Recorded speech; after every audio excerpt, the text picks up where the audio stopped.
And we'll go ahead and open it up to questions. Hey, Coach, Alex Dodd from the Clemson Insider.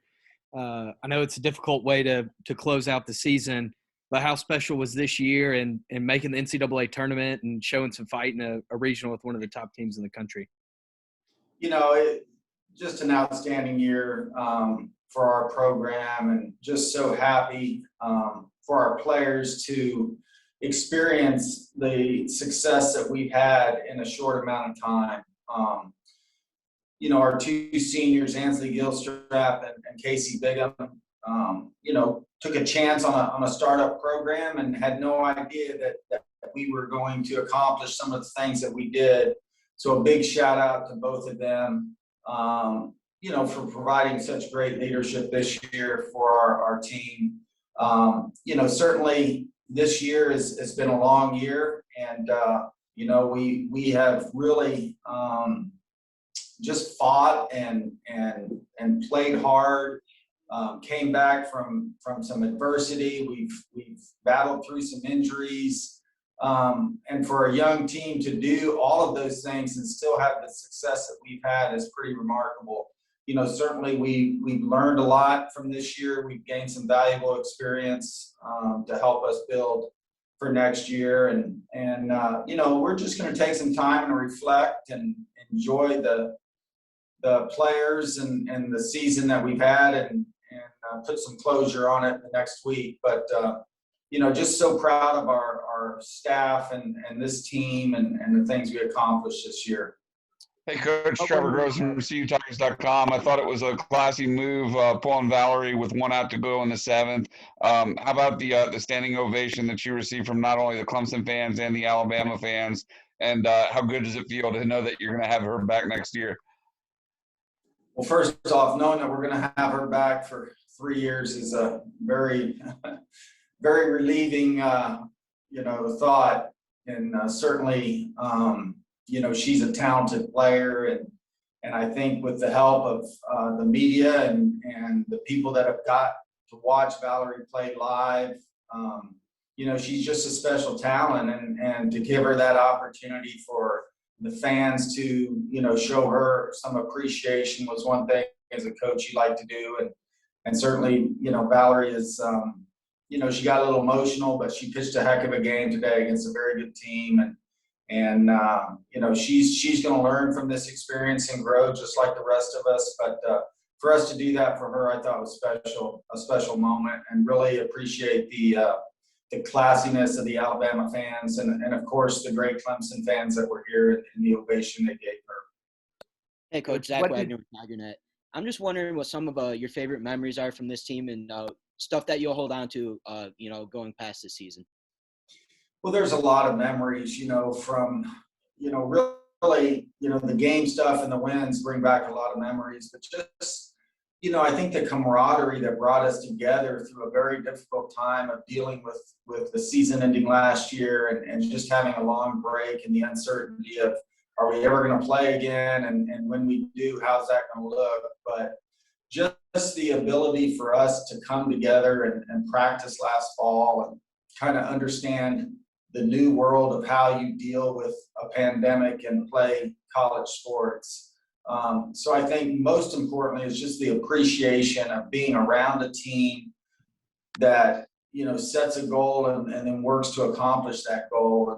And just the little things that you just take for granted sometimes, the ability to play the game, to practice the game, the ability to travel, and then today, this weekend, was the ability to play in front of a full venue again, so I've learned to appreciate this a little bit more after what we've been through and appreciate the little things, but to win 44 games in your second year as a program is pretty remarkable, and you don't do that without a lot of great people and a lot of great players. So just very appreciative, grateful, and humbled to be in this situation.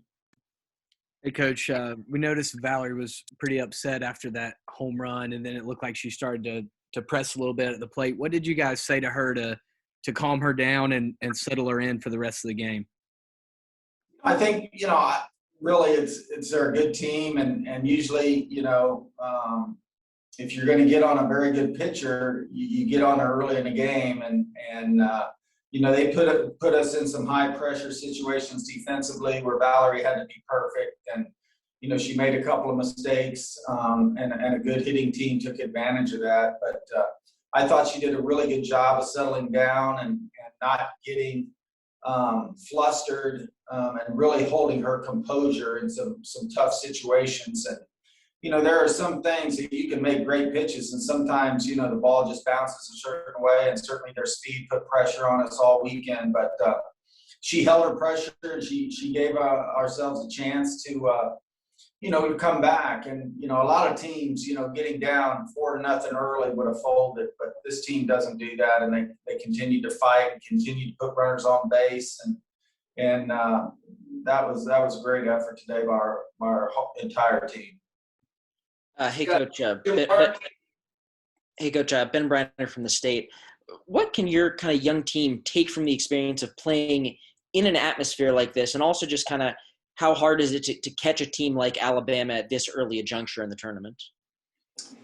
There's a lot that we can learn, and the biggest thing is just the ability to have the experience of playing in a hostile environment in front of a packed house against a great pitcher and a great team.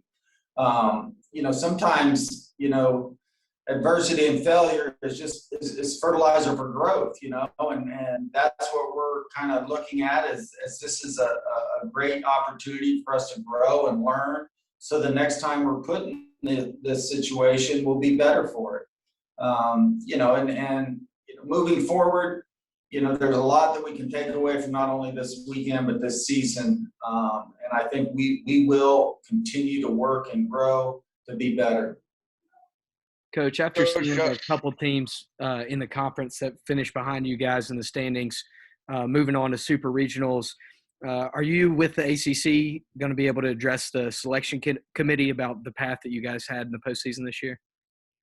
I don't know what we can do to address the situation other than the fact that, hopefully next year we can play a complete schedule.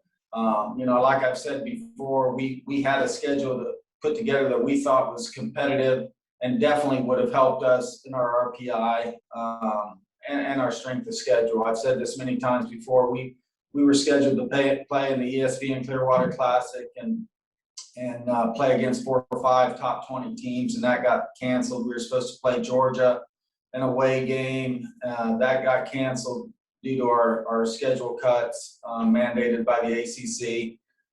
We had a midweek game, home and away scheduled against South Carolina. We cut one of those, only got to play one of those. And then we had Kennesaw State and UNCG scheduled for midweek games, and both of those teams made the NCAA tournament. Those games were canceled. And then, we unfortunately, the way the ACC schedule worked out, we weren't scheduled to play Florida State this year. And then we were, had our series canceled at Notre Dame due to COVID in their program. So if you add all of those games up, boy, our resume is a heck of a lot better with strength of schedule. And I believe our RPI would have been up there where we get a seed. So some of that was out of our control, and certainly we'll look to work on that next year and hopefully be in a better position to host and be a top seed. Coach, speaking of the ACC, you got 5 teams in, 2 of those teams, yourselves and Duke, first-timers in the NCAA tournament. Just how cool was that? Virginia Tech, of course, the team you beat in the tournament, they've advanced to the Super Regional, but how cool was it just to be a part of the growth of the ACC as a softball conference? I think it's outstanding. I mean, the conference is getting better. I think you're seeing that by the universities putting more money into the facilities, coaches' salaries, things like that.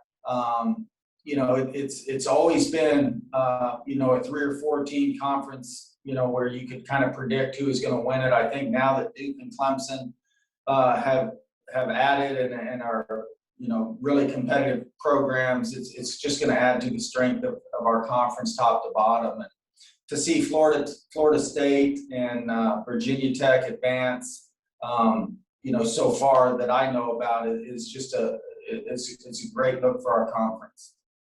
Coach, how exciting is it moving into this offseason to be able to build on the foundation of what you guys did this year on the recruiting trail and building towards next season? Very excited. You know, I think the way the season ended, obviously, you know, you just plan and prepare and you don't expect it to end. And when it's over, it's like, you know, you got to take a step back and reflect and just enjoy the fact that, you know, you had a great year, and we will certainly do that. But, you know, we'll take about 2 or 3 weeks off and then, you know, start our camps and recruiting for next year. But to know that our team is going to work hard and in their off-season workouts and get back with some new recruits next year is very refreshing, and we're looking forward to it. Everybody, we appreciate the coverage all year long. Yes, sir. Appreciate it. We got to catch a bus, so thank you.